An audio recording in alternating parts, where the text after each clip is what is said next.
Hello दोस्तों, मैं again मैं आपको आज जो पैटर्न्स बना के दिखाने वाला हूँ वो ये पैटर्न रहेगा।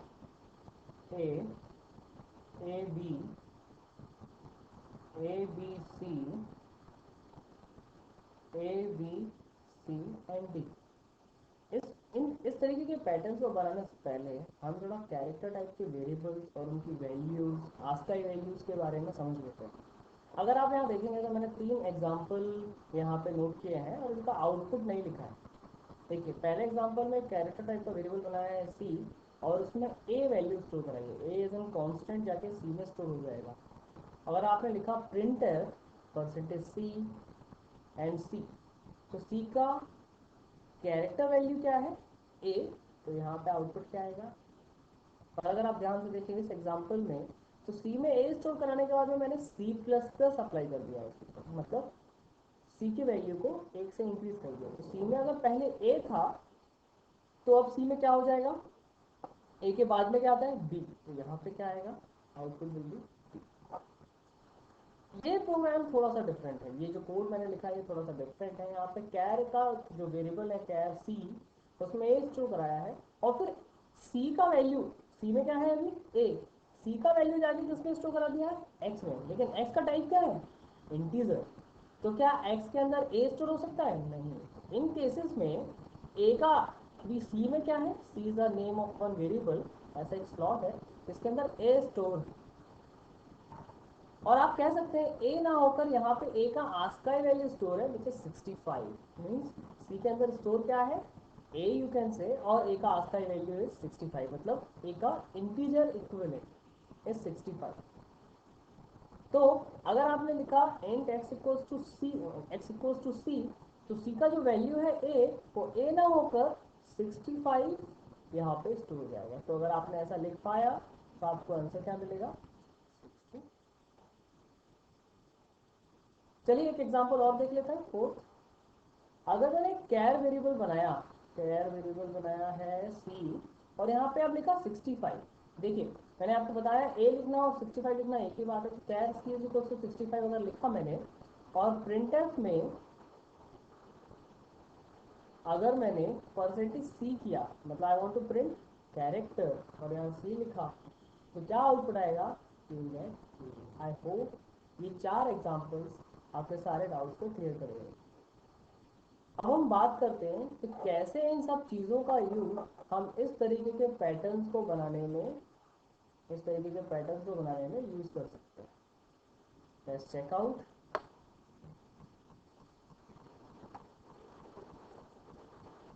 मैं एक बार फिर से यहाँ पैटर्न बना देता हूँ। तो पैटर्न मैं बोल रहा हूँ वो है ये A B, A B C, A B C and.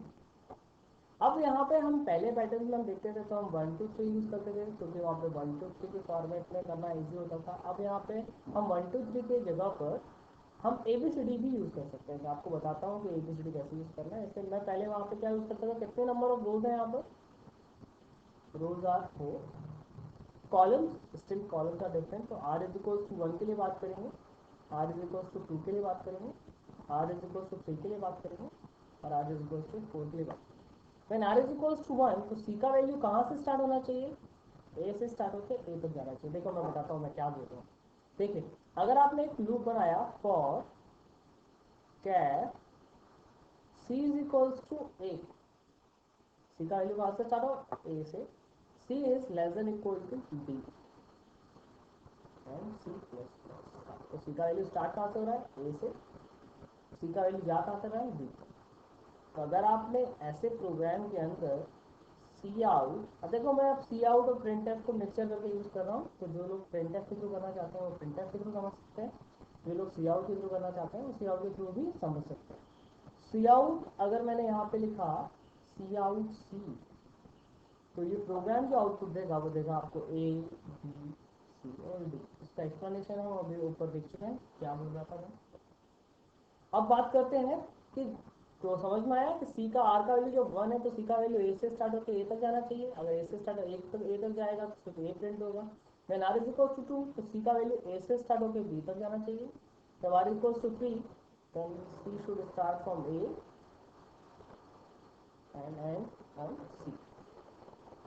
यहाँ पे C का वैल्यू, जब R का वैल्यू 4 है तो C का वैल्यू स्टार्ट होना चाहिए A, B, C और D तक जाना चाहिए। तो अब देखते हैं ये प्रोग्राम बनेगा कैसे। यहाँ पे मैं पहले मेन फॉर लूप लगा लेता हूँ। एंड देखिए R के लिए इंटीजर ही यूज किया मैंने, R इक्वल्स टू 1 से R equals to less than equal to 4 तक R प्लस प्लस, कोई परेशानी नहीं, ये तो आपको सबको मालूम है, फटाक से लिख लो। उसके बाद में अंदर क्या करो, एक फॉर लूप लगाओ, और फॉर लूप लगाने के बाद में वही परेशानी आ गई कि क्या है, सी का वैल्यू स्टार्ट कैसे होगा, सी का वैल्यू कहाँ तक जाएगा, और सी प्लस प्लस होगा कि माइनस माइनस। तो सी का वैल्यू देखते हैं स्टार्ट कहाँ से होगा। यहाँ पर भी ए से स्टार्ट हो रहा है, यहाँ पर भी ए से, यहाँ पर भी ए से, यहाँ पर भी ए से, सब जगह ए से स्टार्ट हो रहा है, तो यहाँ पे डायरेक्टली ए। अब सी जा कहाँ तक रहा है, तो C is less than equal to 1। जब आर इक्वल टू 1 है तो ए तक, 2 है तो बी तक, कांट से थोड़ा सोचना पड़ेगा, आर और ए में रिलेशन निकालना पड़ेगा। अच्छा बात करते हैं कि यहाँ क्या आएगा, सी प्लस प्लस के सी माइनस माइनस, ए से बी तक जाने के लिए प्लस प्लस ही करना पड़ेगा, और ए से सी तक जाने के लिए भी प्लस प्लस, और ए से बी तक जाने के लिए प्लस प्लस। तो यहाँ पे सिंपली क्या आएगा, सी प्लस प्लस। अब प्रॉब्लम क्या है कि C is less than equal to what, तो अब मैं यहाँ पे उसका एक्सप्लेनेशन दे देता हूँ आपको। C is less than equal to what, थोड़ा बड़ा ट्राइंगल बॉक्स बना लेता हूँ ताकि लिख पाऊँ जो मैं लिखना चाहता हूँ यहाँ पर मैं। अच्छा एक चीज़ यहाँ पर उस एक्सप्लेनेशन से पहले, ये लूप का काम क्या है, सिंपली सी आउट सी का वैल्यू प्रिंट कराना, यहाँ पे हम देख चुके हैं। अच्छा ये लूप चलने के बाद में लाइन चेंज होना चाहिए, वो भी आप समझते आ रहे हो। यहाँ पर मैं एंड ले लेता हूँ इस बार, आप स्लैश एंड लिख सकते हो। अब मैं बात करता हूँ कि C is less than equal to what, तो C is less than equals to, C is less than equals to, जब आर का वैल्यू 1 है तो C should go up to A, क्योंकि जब आर का वैल्यू 2 है तो C should go up to B. तो देखो देखो आर का वैल्यू जैसे जैसे इंक्रीज हो रहा है वैसे वैसे लास्ट वैल्यू भी इंक्रीज हो रहा है। आर का वैल्यू 2 तो सी बी तक जा रहा है, आर का वैल्यू 3 तो सी 3 तक जा रहा है, सी तक जा रहा है। जैसे जैसे आर का वैल्यू बढ़ रहा है वैसे वैसे सी भी बढ़ रहा है। तो एक काम करते हैं, यहाँ लिखते हैं C is less than equal to A plus R. लेकिन ऐसा करने से क्या होगा, जब आर का वैल्यू 1 है तो सी कहाँ तक जाएगा, फिर C is less than equal to A plus 1 तक। तो लेकिन आर का वैल्यू ए के लिए, आर का वैल्यू जब 1 है तो सी कहाँ तक जाना चाहिए था, और इसका मतलब क्या होता है, मतलब एक ज़्यादा हो रहा है, तो क्यों ना माइनस 1 कर दें।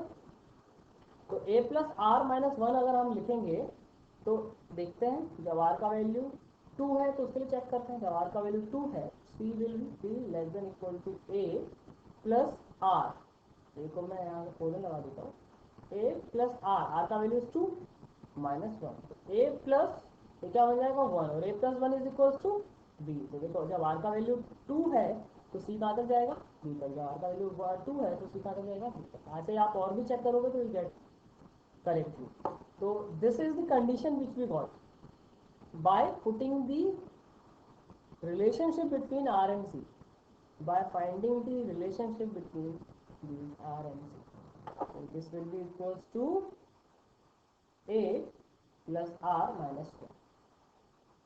तो आपका पैटर्न का प्रोग्राम भी इजीली हो गया, और बहुत सारे तरीके हैं इनके थ्रू आप ये सेम प्रोग्राम बना सकते हो। आने वाले समय में हम वो सब भी देखेंगे। ठीक है, once again thanks a lot, have a nice day, and please visit my website www.edushr.in। ठीक है, my Facebook page is facebook.com/eduhistory, and if you like my contents, if you like my efforts, go and like my page. Thank you, thanks a lot. Once again, have a nice day from my